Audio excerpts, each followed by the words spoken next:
Maxx Crosby is still a Raider. Fernando Mendoza is here and making some serious noise. And Aidan O'Connell's days in Las Vegas are numbered. 3 stories, 1 franchise, and the future of the silver and black being written right in front of our eyes. Will Crosby finish the season here, or is the trade deadline going to turn into a nightmare for Raider Nation? Does Spytech actually know what he's doing with this rebuild, or is it all just hopium? And O'Connell, man, this kid deserved better. But the front office has spoken. These 3 questions get answered today in this video, and I promise every single second is going to be worth your time.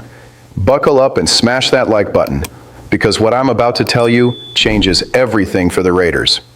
Let's get into it. Let me cut right to the chase. The attempted Maxx Crosby trade to the Baltimore Ravens completely fell through. The deal was practically done. 2 first-round picks heading to Vegas when the Ravens pulled the emergency brake. Failed physical. Deal off. Crosby is back. And you know what that means in reality? Crosby's trade value just tanked. When a respected franchise like Baltimore, which rarely makes these kinds of moves, backs out due to medicals, the message it sends to the other 31 teams is crystal clear. Buyer beware. Sports Illustrated's Albert Breer was straight up. There is a very high chance Crosby starts the regular season with the Raiders. The front office's intention is for him to be a leader in Clint Kubiak's system. All good, all beautiful. But, and this is a massive but, Breer left a ticking time bomb in his article. If the Raiders are sitting at 2-6 halfway through the season and Crosby is piling up sack after sack, Spytech's phone is going to ring off the hook. And the question nobody wants to answer is, will the front office listen? My take, I think they will. And I'm not just saying that for hot takes. I'm saying it because this rebuild has a logic to it.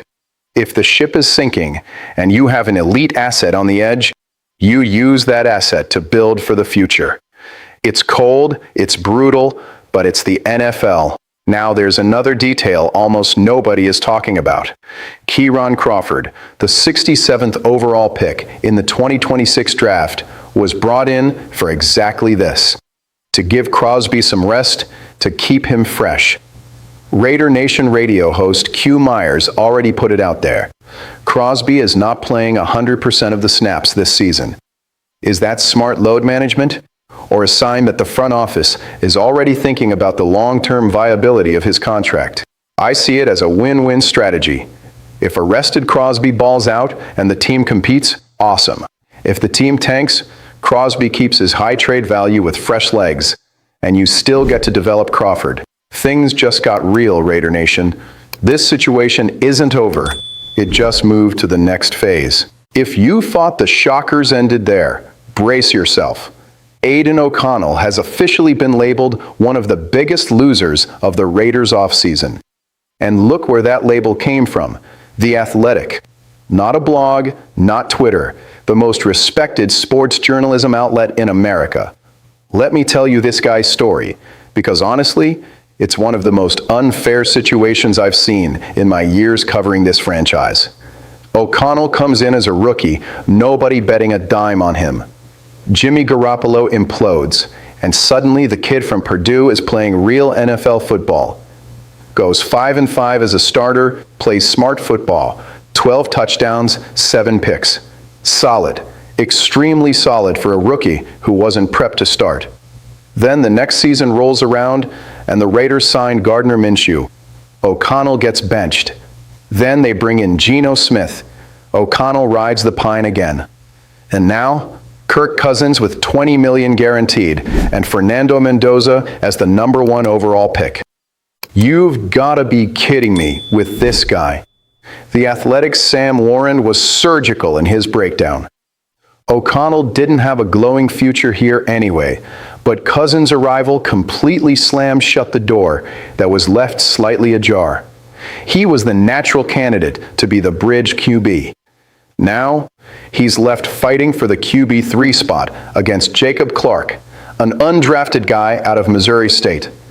But here's the part that intrigues me. Is anybody going to make a trade for O'Connell? The name that makes the most sense is the New England Patriots. Josh McDaniels, who was the head coach when the Raiders drafted O'Connell, is now their offensive coordinator. Familiarity with the player, scheme fit. The Titans are also on the radar because of Dave Ziegler, the former Raiders GM, now working in Nashville. My read? No team is giving up a meaningful draft capital for him. Maybe a 7th rounder, maybe not even that. The most likely scenario is he gets cut and gets a fresh start somewhere else as a free agent. And you know what the craziest part of all this is? O'Connell never complained, never created any drama, put his head down, worked, waited his turn, and his turn never really came the way it should have. That says a lot about his character as an athlete. And let's be real, it says a lot about this franchise's decisions over the last few years. Mad respect, Aidan. You deserved better. Now I need you to pay close attention to this third story because it's the one most of the fan base is sleeping on, and they shouldn't be. On an ESPN production called The Pick Is In, cameras caught GM John Spytek right after drafting Fernando Mendoza in the 2026 draft. And the guy dropped 2 quotes that, in my opinion, are the most honest and revealing things I've heard from a Raiders executive in a long, long time. He said, check this out. It was probably the least suspenseful first-round pick I've ever been a part of. But at the same time, it was one of the most, if not the most, emotional I've ever seen. Man, think about that quote for a second. He's admitting that since January, everyone knew it was going to be Mendoza. No drama, no suspense. And even so, when push came to shove, the emotion was real. It was visceral. That's not a PR script. That's a GM who genuinely believes he has a special player on his hands. And Albert Breer backed this up in his piece. The Raiders didn't rush this process. Every step was taken with care. No shortcuts, no bending to outside media pressure. They landed on Mendoza through the grind, not the hype.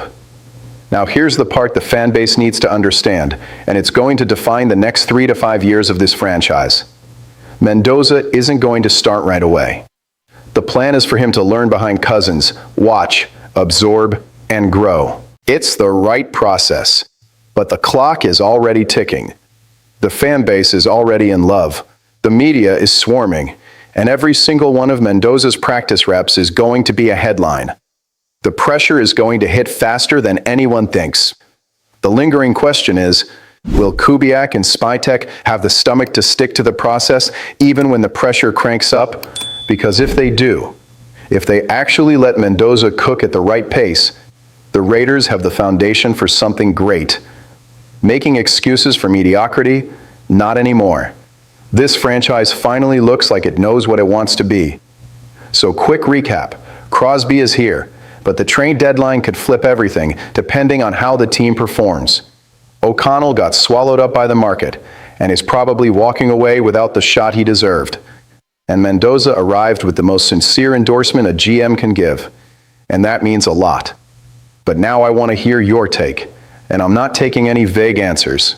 If the Raiders hit Week 9 on a 4-game losing streak and Crosby is stuffing the stat sheet, do you ship him off to a contender for draft capital, or do you hold on to him and try to turn the ship around in-house? Drop your answers in the comments. I read every single one.